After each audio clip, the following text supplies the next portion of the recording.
Hi, this is Fab. Welcome to my YouTube channel. Today I'm going to share a few things I've been working on with knitting, some crochet, and some cross stitch.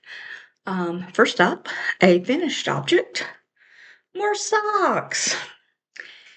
Okay, these have a story behind them. These were made with, and I just had yarn, Premier Yarns, Deborah Norville. It's an older yarn. The brand is Paprika. Self-striping. They're nice and soft.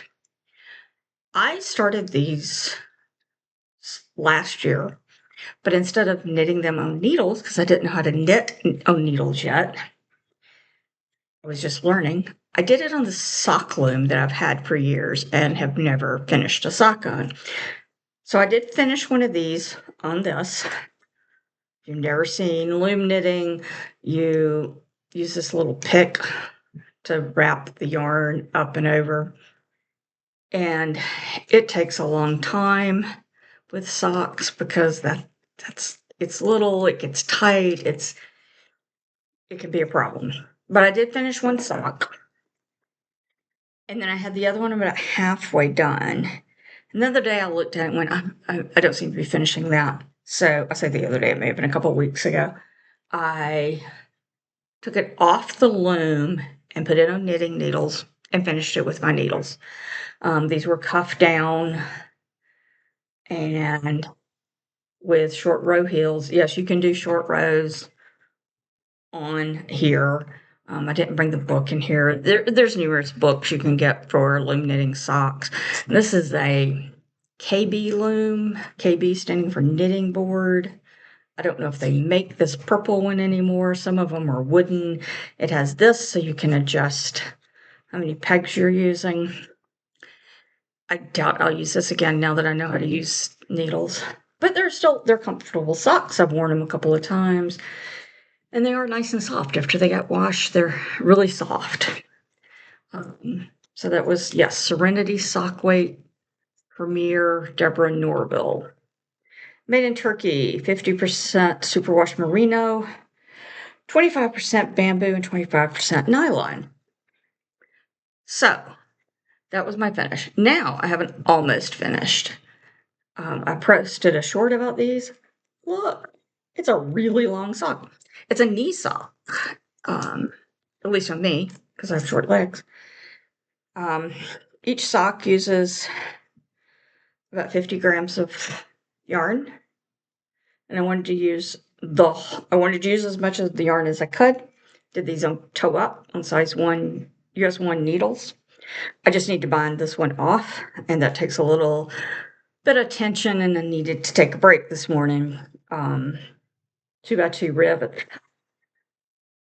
short row heels from Denise DeSantis, I think is her last name. It's Trans Girl, her book about no fear sock knitting. That's her heel for toe up. You have to do what's called twin stitches and triple stitches. That yarn is Echo's Gusto Wool. It is the color 1505. It's this, not really striping, but fade from one color to the next. And I'm really happy with these. I have been knitting a few different pairs of socks, and I kept ending up with them too big. And these, I started down here based on the size of my foot and how I like my sock to fit. Because so many socks are like cast on 64, and that's way too big. And I tried 60, that's too big. I tried 56, and that's too big. These are 52 stitches per inch. 52 stitches and all around. And these, I started with 52. When I got up to here, near the heel, I did increase to 56. And then I got past the heel, and I would just try them on periodically to see where I needed to increase. And I did have to increase because my leg gets larger from the ankle as it goes up. So I made notes as I went along. I don't have those in front of me, but just do it for your own foot and leg. And sometimes I had to take things back a little bit, but I made notes of I would increase by 4 at a time until I got up to here. And by here, I was at 72 to go around the calf. But I have a nice stretchy, it has a pretty nice stretchy rib. This is about 3.5 inches of rib, which I found was, at least in the sock weight yarn, was about, I think it was 8 grams, 9 grams. And then to do the bind off, I realized I needed about 2 yards left to do a stretchy bind off, because that's just the way to do it. Now these, I did the Judy's Magic Cast Stone for toe up. I don't like that cast stone that much. I'll show you in a minute. Another pair of socks that I did the Turkish toe up cast stone. I think it's called Turkish Figure 8. That seemed to work better for me. You'll also notice these are on these needles.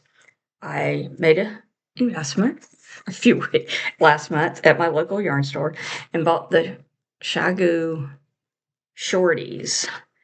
They're minis, and in the set you get, I think this is an 11-inch long cord. You get this nice little bag, and in it you get 3 cords. One's 5 inches, one's 6 inches, one's 8 inch. That's 8 inches. 13 centimeters, 15 centimeters, and 20 centimeters. You can see. And you twist on the needles. You get this little packet. One of my needles fell out. With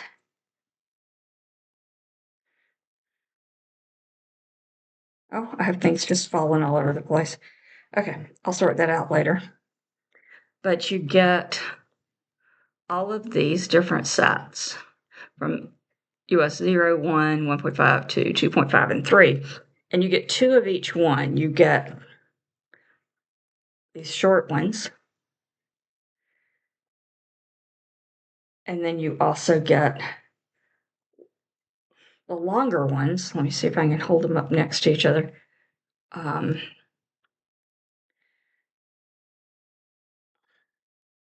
So see, you can use the long needles or the short needles. To do my cast stone, I used 2 of the circulars at the same time to sort it out. I did 2 circulars, which again, Sun's Girl, she has some videos on how to do that. So you're working 2 circulars, 1 on each side of your sock. Once I got to where I was going in the round, I switched to just going in the round. I switched these longer needles because I was wanting to try this sock on, and the 5 and 6 inch cord, I should say. 5 and 6 inch cord just wasn't long enough for me to try them on with that many stitches on there. So, and I'll have to say, I like these. These are the first I've tried doing magic loop on longer cords. They were less expensive needles, but I fight with the magic loop. And at my local yarn store, a lot of the people are using these, and they're like, give them a try. So they let me try them. They're at the store one day, and so I decided it's worth it for the number of needle sets you get. And you do get that. You also get this little grip to help you hold on when you need to turn it. I don't have the other piece in here. Yes, no, I don't. Yeah, here we go. And some of these are my stitch markers. You get a few of these teeny tiny stitch markers.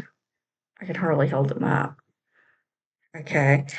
And then you get these 2 of these stoppers. So if you want to take the needle tips off, but keep your project on the cord, you can twist this, screw this into the cord, and it won't come out. You also get a handful of these T-pins that when you're screwing in the cord, there's little holes. Of course, you probably can't see them, but there's little holes here. So you put a T-pin in each one, and that helps you tighten this down by twisting the T-pin, and gives it so it's more secure, so it's not coming undone while you're knitting, because it's no fun. I've experienced that, and it's like, oh yeah, I should remember to do that. And then, of course, when you start to change the tips, you need to use those little T-pins as well. But I'm really excited about finishing these off. I should finish them off this afternoon. I just have to be in the right mind space to do a stretchy bind off. I'm still pretty new to knitting, and it takes me a minute to do the stretchy bind off. But I'm so excited about this socks that I started another pair. These are with cotton.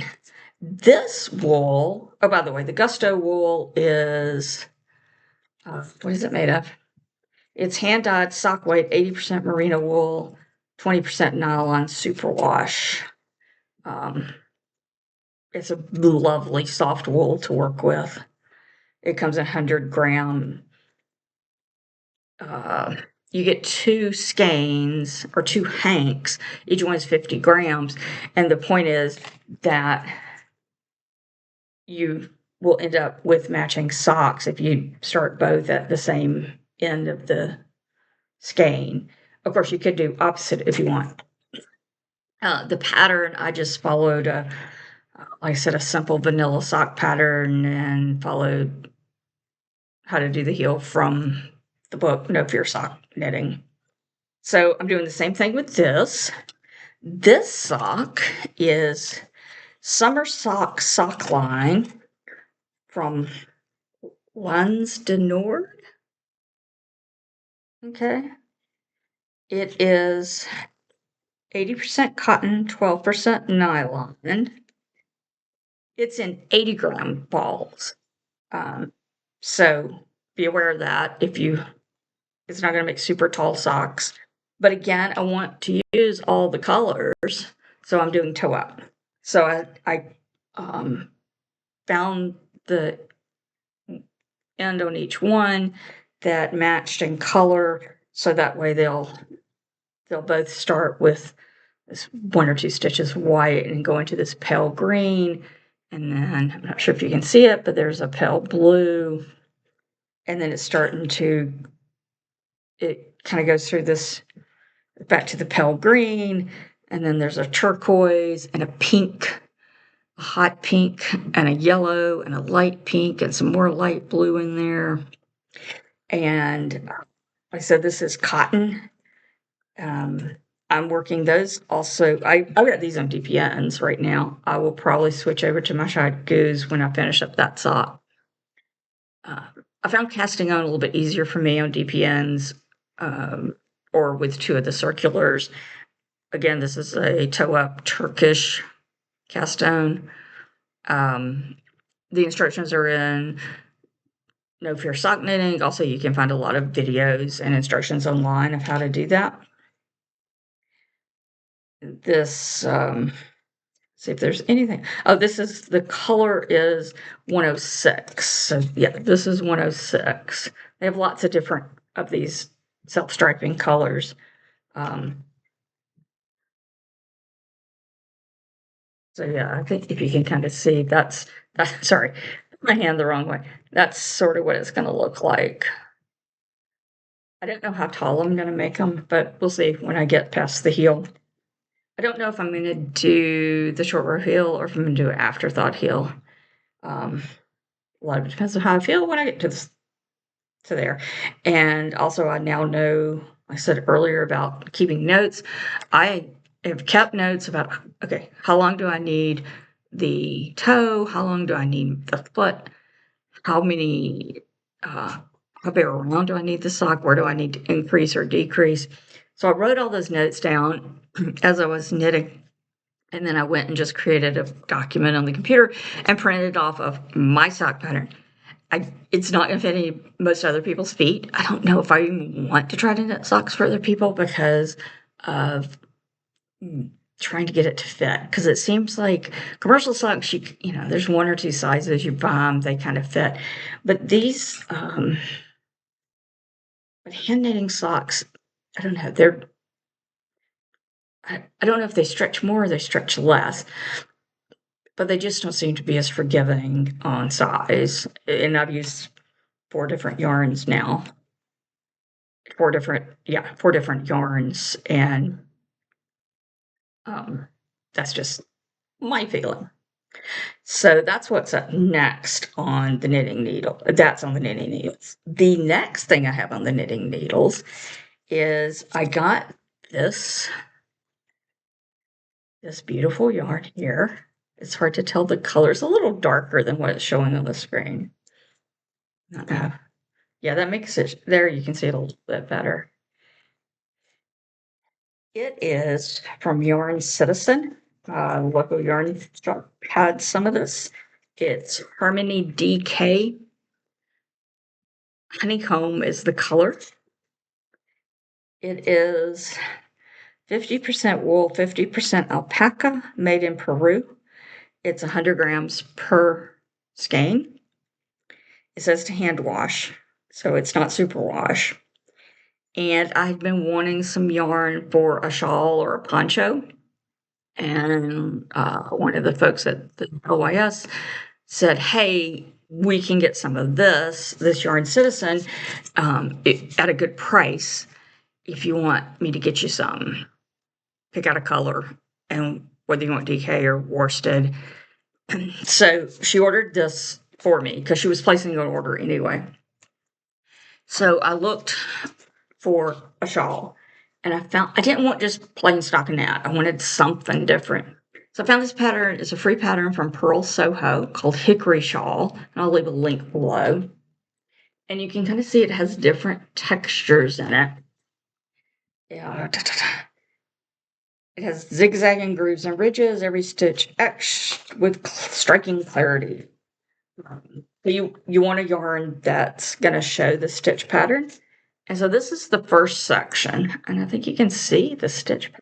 I'm really happy. At first I couldn't see how it's coming out, but I'm pretty happy with how that's looking and how it feels. And the yarn feels so soft. And yeah, I went on Ravelry and searched for DK weight yarn, ponchos or shawls, because I want a decent sized shawl that I can wrap around me, and this looks like it does.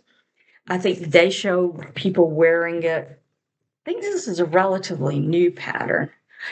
Yeah, it came out March 14th, so there's not a lot of projects online on Ravelry with it.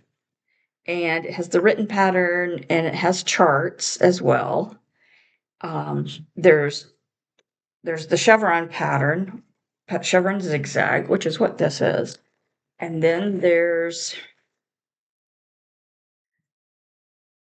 chevron seat, chevron rib, garter chevron, diagonal chevron zigzag. Oh, okay. And then you do the diagonal chevron zigzag, and you do the other, what is it, 4 other, there's like 4 total ones. You do them and you're increasing as you go. And then when you get to the halfway point, you repeat them and decrease them. And that's why you see here on the back, if you can, that those, so on the back, on the widest part, you're going to have this 2 different patterns near each other. And the yarn they called for was Purl Soho's Plein Air, which is wool and cotton. Again, it's a light worsted or DK weight. And theirs comes 218 yards per skein, 654 total yards. And they make a note that they used every last inch of that yarn. My Yarn Citizen has, okay, theirs had 218 yards. I've got 230 yards per skein. So I should be able to do this with 3 skeins. I bought 6 because I didn't know what I was going to do with it. So I should be okay with 3 skeins. And then the other skeins, I don't know what I'll do. I don't know if I will probably I'm thinking maybe making a hat and fingerless mitts, long fingerless mitts to go with them. The, I don't have the picture. The front of it shows the smaller corners coming across like this, and the person tying it. And I don't want to do that. I want to be able to move about and do things while wearing my shawl. So I will probably either get a good shawl pin or make I don't know what you'd call it. A neckerchief slide. If you think of like Boy Scouts wearing their neckerchief and they have a little slide that it goes up and down, I may make something like that either out of yarn, either out of this yarn or contrasting yarn or out of fabric, something that will keep the shawl around my shoulders while I'm sitting on the couch watching TV. And somebody else suggested, if you're like sitting on the couch watching TV, turn the yarn around so the biggest part is in front of you if you want to cover your front. And so again, I might want, I want a way to like attach it. I don't want to be leaning against a shawl pin, but if I have a soft neckerchief slide, I can slide that on there, turn the thing around, and then it covers my front. It takes some time. But that's okay. I'm more of a princess knitter. I don't need a shawl. I've never actually worn a shawl, and because they just look uncomfortable, it looks like it's gonna be sliding off of me. But numerous friends who have convinced me, no, you can attach it in the front and it'll be okay. Sorry, had to dip down to pick up something else. Okay, so that's all the knitting I have right now. I finished a cross stitch. This was my little fancy cat from a DMC kit I bought last year. I finally finished him. He has, he's not exactly like this. We'll just say that. It's okay. It's on, I don't know, what's this? Da, da, da, da. I don't know if it's 16 count, 14 or 16 count Ada. And it came with all the DMC floss. It's fun. It was cute. These little kits are inexpensive I bought them at my LYS carries embroidery and cross stitch supplies. And so I bought it there. And it was cute. It was fun. And bought another one recently, and I need to start on it. And then the other thing I watch Sheila from the UK. Sheila's Knitting Tips and Crochet and others. I forget what the name of her whole channel is. She has one that's just knitting, one that's just crochet, and then one where she's usually knitting and she talks about her life and things. And I'll leave a link below to Sheila. She posts almost every day. And she also has some tutorials. And she was talking about somebody asked her to crochet worry worms. And I don't know that I'd heard of these, but she showed them, and I went on. You can find lots of free patterns online for them. It's basically a fidget toy. I know this one I haven't finished him because he doesn't have his eyes yet. This is his head end, or her head end. So I took some scrap yarn and tried. This one is just Red Heart. Yeah, and it is kind of like, it's kind of thin. I don't know that I like that one. But then this is like a chenille yarn I had a small amount of in my stash. This one is some other chenille yarn. Maybe, I think that's called chenille. I don't know. This is a chenille yarn I had in my stash from probably 10 years ago. But, and there's little poems you can print off with it. You can go online and find little poems to print off with it. Again, I need to put some eyes. You can glue on googly eyes or safety eyes, or you can just use a little black yarn to make 2 dots for the eyes and make like French knots. Obviously, I'm woven in the ends, but it's for anyone. I think they're aimed at children, but I can see where, it's like a stress ball, just kind of, and the other thing with this acrylic yarn is, one, it's not very big, and it's not the most, depending on how you feel about textures, this is not the most, but this like chenille yarn, and I would think I think I'm gonna probably go to the big box store, um, maybe tomorrow or next week, stop and see if, stop thinking about stopping and getting some more yarn, but then I'm kinda like, "Well, I don't want to make it doesn't take much yarn to make one of these. I don't want to make dozens all the same color." So I may ask friends if they have any of this, and, because I think, like, blanket yarn, they'd probably be good made out of blanket yarn. They're gonna be bigger, of course. The bulkier yarn, the bigger they are. You see these are slightly different sizes. I used the same size. I think I did use a bigger hook on this one. I don't know, maybe I used this no, I think I used the same size hook on both of these. I don't know, it just didn't, I can't tell you. But, they're just nice soft toys, and the worry worm poem is something about when you have worries, tell them to me, and then it hopefully you won't worry anymore. So, but yeah, these are fun. They don't take long to make. It's just single crochets and chains, single crochet and double crochet. I think they would be fun to make for some, for young kids. Or there's a Facebook group, Random Acts, Crochet Kindness, I think is what it's called. They have tags you can print out. People there make these and just leave them randomly. It's like abandoned for people to find with a tag saying what it is.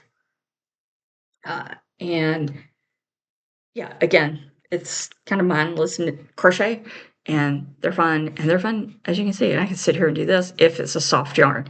So I don't recommend the like Red Heart acrylic Super Saver because I just don't think it gives you the same texture as a chenille or blanket yarn, something thicker. So if you're choosing yarn, take that in consideration. That this just also it's a smaller one. You don't want it too small, especially if I wouldn't give this to a baby that's going to put it in their mouth. And also the eyes. I'm going to probably just put yarn in here because even if they're glued on there, um, based on my experience with my child when he was young, if they were glued on there or if they were safety eyes, he would have spent a lot of time trying to take them off. And then there would have been a worm with no eyes, which is not as bad as where did the eyes go? And if you've got a young child, they could chew on that, and we don't let them chew on it at all. But I'm just saying that kids who are like to do, like to use it to fiddle and pick on, you don't want them trying to unglue the eye on it. So again, they can also be for adults. So if you have suggestions of where to get random bits of soft yarn, I do have a group of people I crochet with a couple times a month, and then also I go to my local yarn store and I'll just ask some of them of like, if you've got a few yards of this, if you will pass it my way, or else I show them how to make it, and but maybe I can get some other colors, or we can, if somebody else wants to, if I find a few other people who want to do them, maybe we can trade. I'll go buy a skein of yarn that's on sale, and then we can trade yarn so we don't end up with none of us have to sit there with the same color over and over. Okay, so that went a little longer than I thought, about 30 minutes. It is, which I didn't say what the day is. Today is May 9th, 2026. It's a Saturday. Tomorrow's Mother's Day in the US. No, I do not have plans. My son lives far away and my mother lives far. We'll talk to them. And next week is my mother's 91st birthday. So I do plan to see her next week, just not tomorrow for Mother's Day. Bless her, she's always had. But Mother's Day was not, we didn't make a big deal of it it wasn't a big thing for her. She never had to, like, it was something to make a big deal of. And my dad's birthday was in June, your Father's Day. So, oh, yeah. It was just like, just buying it, at one point, buying cards for birthdays, anniversaries, Mother's Day and Father's Day between May, from the beginning of May to the middle of June, just buying greeting cards. I would feel like it was going, because when I was married, my in-laws, there was birthdays there, and anyway. So, we're trying I'm in the southeastern United States. We're drought conditions. It is overcast today. I think it rained some during the night. I was hoping it would rain a little more. I'm trying my hand at gardening and, being I've got some things blooming. I've got some tomatoes forming on my tomato plants. I've got carrots sprouting. The potatoes seem to be doing well. I'm really happy about that. Just, a different thing to learn in retirement and a chance to stop and appreciate. I'm fortunate to have a big yard and I can plant pretty much whatever I want. We don't have HOA, so I have some of my plantings in the yard.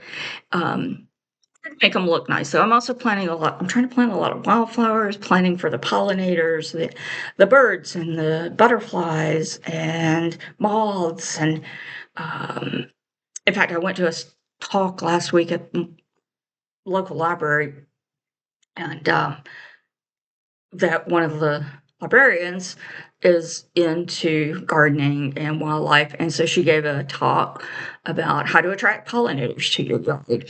And I got some good ideas and some information I did not know. So part of my yard is wooded, and when I say wooded, it is big old trees. I don't know how old, please don't ask me. A lot of hardwoods, some are pines, but everybody in this neighborhood has that in their backyard and just leaves it. Like a quarter of an acre to a half an acre of most people's backyard is wooded, and we leave it. And we have deer that live back there. I'm in a small neighborhood, but even like, there's no house behind my house. But even the streets where, like, the people across the street from me, they have woods in their backyard, and then there's a house behind them. They still leave that buffer. So we have a lot of wildlife in the neighborhood, which is good. My front yard only has a few trees, and it's kind of big.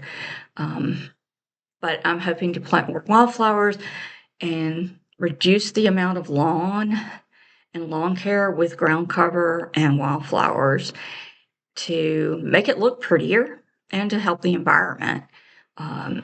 And just my enjoyment I enjoy looking at it.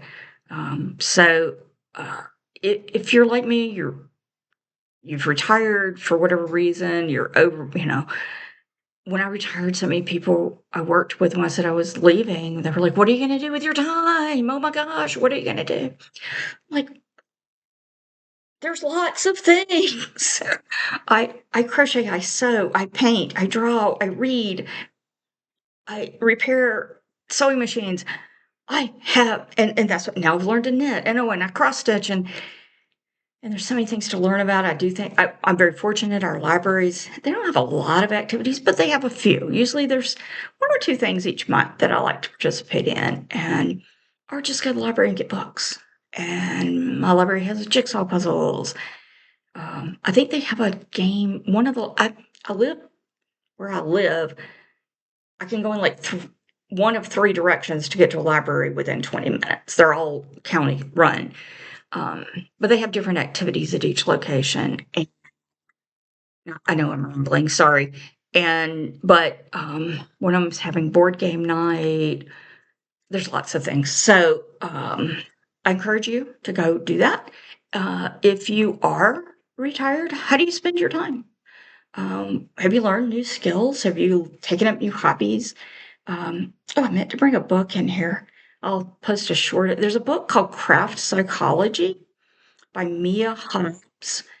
The only place I found to order it was from DMC, the floss company. It's great. It's she's a psychologist, and she looked for all the scientific studies that have been done about the benefits of having hobbies, the benefits to your mental well-being, to your physical well-being. And a lot of it is, if you're a crafter, you're going to read it and go, well, yeah, duh.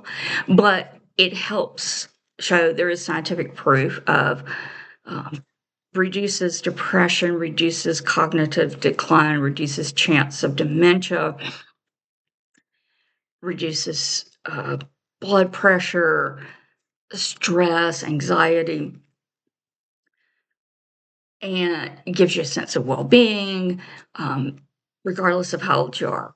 And it's definitely worth reading. I think it was $20 or $25. I don't remember. My library doesn't have it anywhere in the state. I didn't find it on any of their booksellers' websites. I think it came out last year. But you can also look up craft psychology here on YouTube, and you will see her interviewed. And then also I've been listening to a podcast called Why I Knit, and I don't remember the woman who does that, but it started 5 years ago. And she's also a psychologist, and she interviewed different people about why do you knit. Some were healthcare professionals, some are not. Some knitting has something to do with their job, some not. This just is their hobby. I shouldn't say just their hobby. It's their hobby. It's not a money-making. Some are designers, and I've been kind of binge listening to Why I Knit. Most episodes are, I think, 30, 45 minutes, maybe an hour. Anyway, again, it's some of the things that you go, yeah, that help, but also that helps me deal with this or that. And it's not necessarily as scientific as the book, but it is talking about the benefits of knitting, particularly craft psychology also talks about other crafts, which can be cross stitch, it can be gardening, it can be woodworking, it can be cooking. There's lots of, model building. She doesn't talk about music, but she lists all these other crafts. Anytime you're doing something with your hands and having to think. And Dr. Hobbs, who wrote Craft Psychology, also recommends you have numerous projects on the go at any time. So you have things that are highly structured, simple to do, direct instructions, all the way up to things that require more attention. They may have highly detailed written instructions, but requires more attention, as well as things that a little bit more free form. You need to choose your colors, you need to choose patterns, depending on the mood you're in. So I highly recommend the podcast, and I will put the information below about the podcast and the book. So I apologize for rambling. This did end up a lot longer than I thought. Hopefully you stuck with me. If you will, please click the subscribe button and give me a thumbs up. Leave me a comment below. Again, tell me if you're retired, what do you do in your spare time? If you're not retired yet, what do you plan to do when you're retired? If you're working full-time, what is it you plan to do when you no longer have to work full-time? Hopefully, I know that's that's a whole different tangent. But what are your hobbies now, and what benefits do you get from crafting? And are there other crafts you want to learn? And with that, I'll say goodbye. Thanks.